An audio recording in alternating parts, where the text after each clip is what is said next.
Pada hari Jumat 23 Desember bertepatan dengan rerahinan Tilem ke-6 patung Wisnu Murti di perempatan Kediri, Tabanan yang dibangun dengan anggaran sebesar 1,4 miliar rupiah di Plaspas. Rangkaian upacara pemelaspasan ini berisi upacara mendem pedagingan. Kepala Dinas PUPR Kabupaten Tabanan Imade Dedi Dharma Suputra menyebutkan pedagingan untuk dasar patung tersebut menggunakan 4 kendi batu permata. Batu permata ini merupakan pemberian masyarakat, Kepala OPD di lingkungan Pemkab Tabanan dan Bupati Tabanan. Tujuan masyarakat bersama pemerintah berharap patung ini memiliki taksu, tidak saja sebagai bagian dari penataan kota, tetapi juga sebagai simbol spiritual.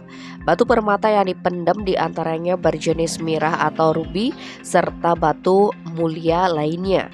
Upacara melaspas patung dipuput oleh Ide Pedanda Putra Mas Intaran dari Griya Perean, Kediri, Tabanan. Sebelum upacara melaspas dilaksanakan upacara Nangluk Merane oleh Desa Adat Kediri berupa kegiatan ngelawang, okokan, dan bale ganjur. Tim Bali Express melaporkan.